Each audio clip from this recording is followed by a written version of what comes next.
Hello everyone, welcome back to another episode of r/PettyRevenge. In today's episode, my grandma dead money in her will. Children were playing let's dump all our crap over the fence for years. I joined in one. Retail manager never backs me up and breaks store rules for customers. It backfired. Before we get started, make sure to subscribe so you will never miss a video. So let's get started. My grandma dead money in her will. So, I don't know the full story, but I do know the gist of it. My grandma raised her kids with love.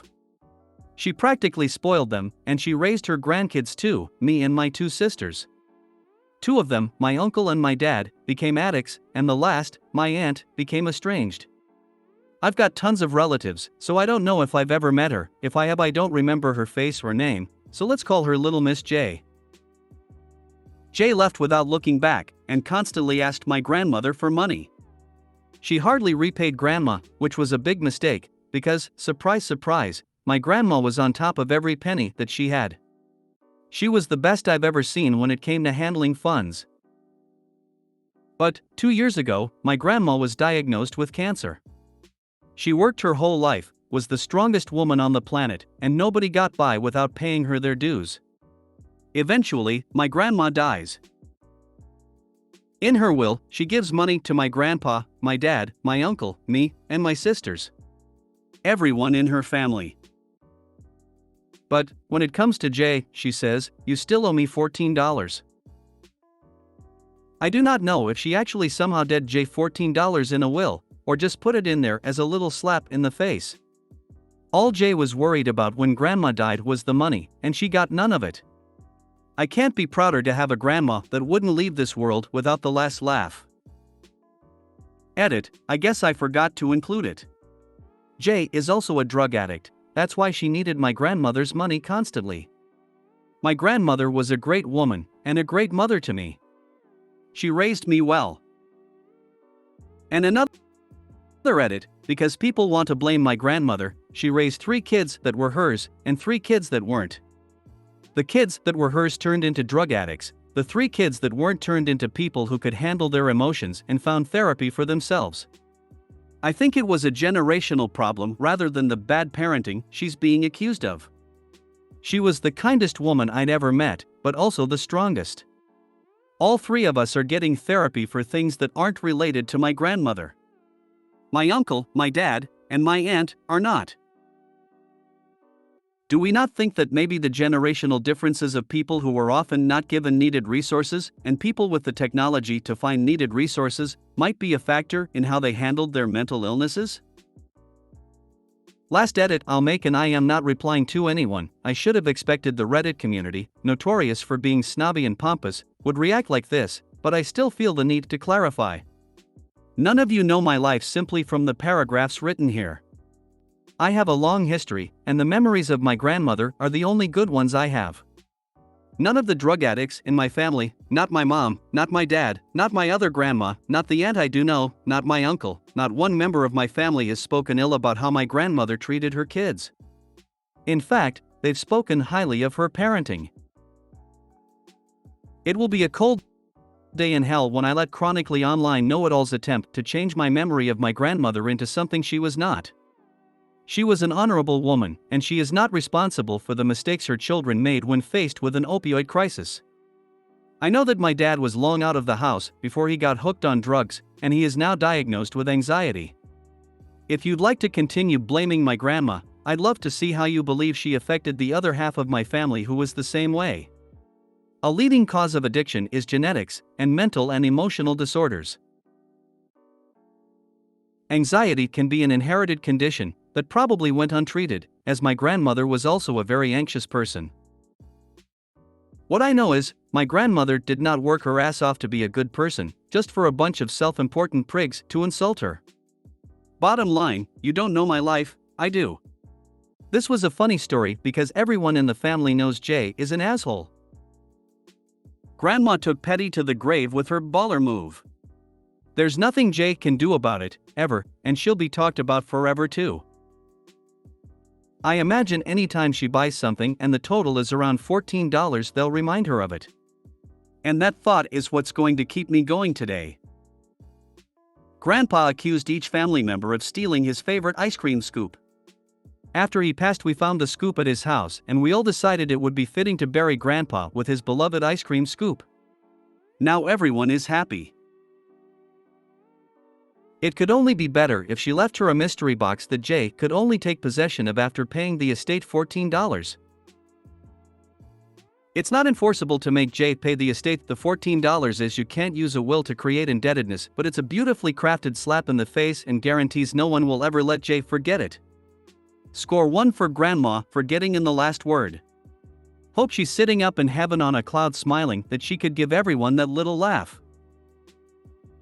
My wife's grandmother was like that. She lived through the Depression and would rinse out the aluminum pie plates to reuse them. She liked me cause I saved her $8 week mowing her grass. I've heard of family members contesting a will, claiming they were accidentally left out. Naming her, but giving nothing could help to keep this out of court. If 2 of 3 kids ended up addicts and 1 is estranged, you may not know the whole story of how they were raised. Children were playing let's dump all our crap over the fence for years. I joined in one. I have lived in my neighborhood for 6 years. I run daily and walk the dog daily when it's not -45C out, but since it's a newer area there aren't many paths. So I take basically the same sidewalks every single day. About 4 years ago, I noticed there'd always be a pile of crap on the sidewalk behind a specific home. We're talking a basketball, pair of shoes, half of some plastic toy, an umbrella, etc. Really random groupings of everyday life detritus, always on the sidewalk, always behind this house. I have a short dog, and also I am aware enough of the world that I know this stuff can affect, say, a mother with a stroller or someone in a wheelchair trying to navigate around it. So when I'd come across it, I'd always move it onto the grass because I didn't really know where it was coming from. Eventually I'd see it get reported as litter on our local complaints app and the city would clean it up, and that was that. Once or twice I took a garbage bag myself and threw it out. This happened for years. I had to make a Facebook account for a job I took, and idly decided to join my local neighborhood Facebook group. Scrolling back to read the drama, I came across a complaint about that house. Someone commented, "Try being their neighbor, it's like living by a dump." By scouring the comments I found out these kids just do this constantly, the parents don't care and have been talked to by the city and the neighbors, and the color of the house of the culprits, confirming which house it was. The kids just thought this was fun.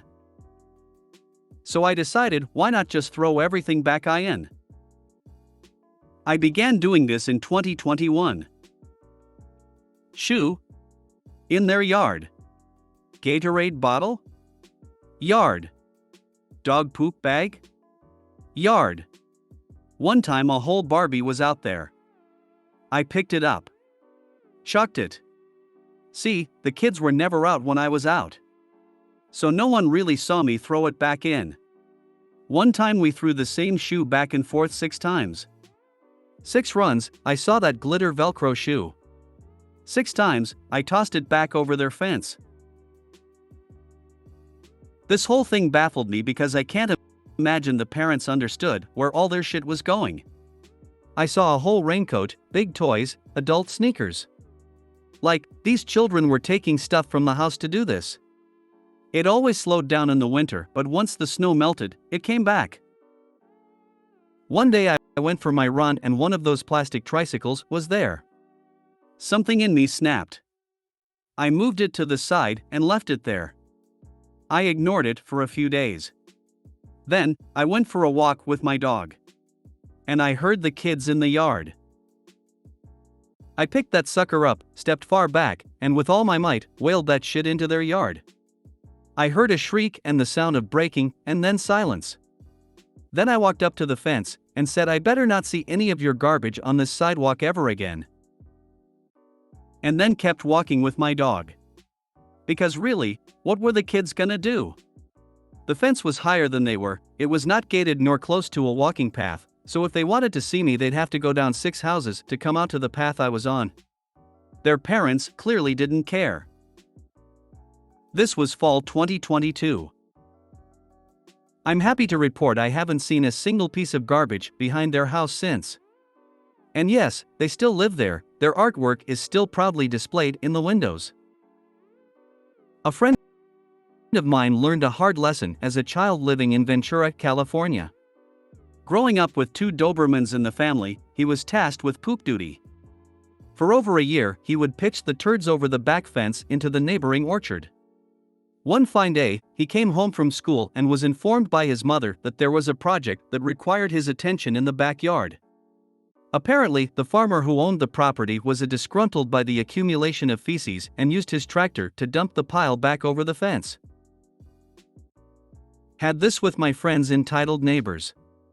Year after year their neighbors threw their grass cuttings over the fence onto my friend's field. Year after year my friends watched it pile up.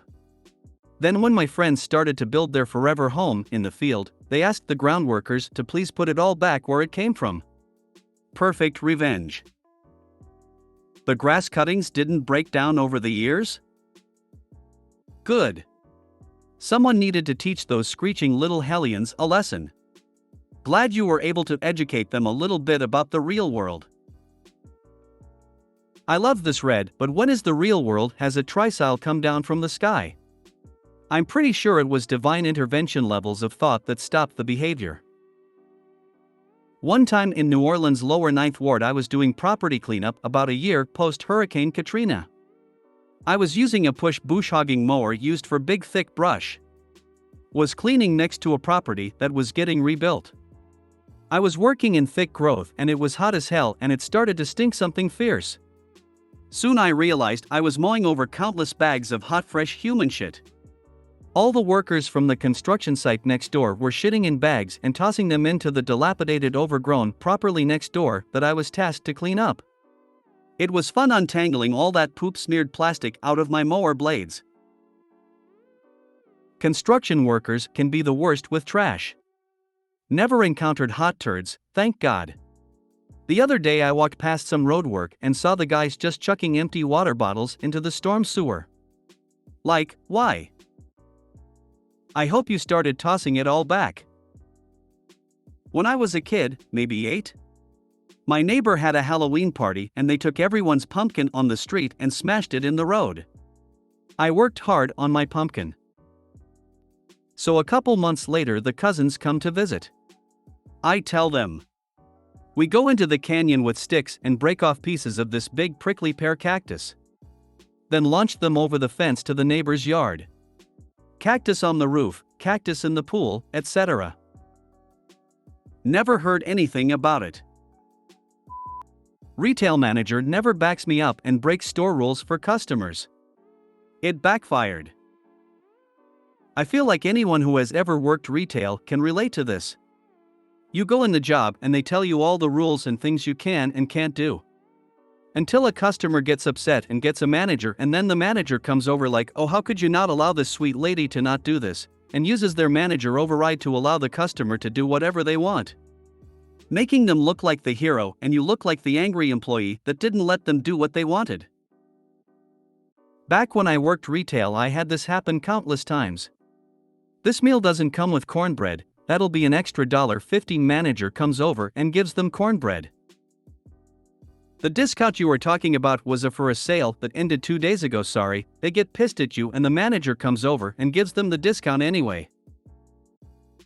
I got super fed up with this and kept track of everything a manager let happen. If a manager one time let a customer buy this for this amount of money. Every single time a customer asked about it I would call the manager over and get him to override it. I guess managers expect you to try to enforce the rule on the occasion they get pressed. They just fold and make you look like a jerk to a caring customer. Well, I got tired of it. The moment a Karen came in and asked for something clearly against policy I would just call that manager over and make him override and say he does this all the time to the customer. It happened too often that he had a meeting and got reprimanded by corporate. He mentioned me by name as the one who does it and when questioned I told them the same thing. He did it all the time before and I just assumed that he as the manager was doing the right thing. He wasn't fired or anything, but he stopped folding in front of customers and making me look like the jerk. I'll never understand why managers never back up their employees on store policy. I've worked retail at several places with horrible managers, but the best place was at an art supply store. My manager's name was Leroy and he backed up the employees 100%. One day, a woman came in looking for something. I tried to assist her and she didn't like what I was doing and asked to speak to the manager. I got Leroy and, when the woman started to complain, he stopped her and said that he wanted to hear from me first. I explained the situation and then Leroy turned to the woman and said, "I interviewed him, I hired him, and I trust him. If that's what he said happened, then I take him at his word." The women started to say something about the customer always being right and Leroy said that the customer isn't always right in his store, so she was welcome to be assisted by me, or she could leave. Both the woman and I were shocked. She was shocked because the manager didn't put up with her crap, and I was shocked because, for the first time, a retail manager stood up for me. I'll never understand why managers never back up their employees on store policy. It is a power trip, but it usually doesn't get back above them. For some reason your situation did, probably due to how often you had it happen, which signaled some sort of notification or was caught by accounting. I don't think it's a power trip. I think they just would rather fold than fight with these people. A normal person, when the salesperson tells them it's no longer valid, just says okay. Only the rude, irrational people fight back, and honestly, if the manager is a non-confrontational person, they probably just say it's not worth the fight and give them the deal. I once had a boss say I don't pick people to be managers just so they can enforce rules. Rules can be wrong and situations aren't always black and white. I pick people to be managers because I trust their judgment. Back in the dark ages, I worked at Montgomery wards. The managers would do this all the time. Drove me nuts. Then I worked at Old Navy for years. Managers backed us up every time. I worked retail in a lot of places. Old Navy was my favorite. I never understood this either. Even back when I was a manager. If my employees told a customer that what they wanted was against policy, then that's just too bad. My answer was going to be the same as theirs was. Sometimes I would get in trouble for not giving the customers what they want, but I never cared. I wasn't going to bend over backwards for rude, selfish, entitled people who thought they were above the policies/rules. Happens a lot in auto parts. When I finally became manager, I backed up my crew 100%. "Sorry sir, we've already warranted your battery. The battery isn't the issue, the printout clearly shows it's your alternator." Supporting your crew also helps eliminate fraudulent customers. If they know they can't scam your store, they don't even bother. Many headaches and problems are eliminated if you just support your employees. If you made it to the end of the video, thanks for watching. Don't forget to like, subscribe and share, and we will see you in the next video.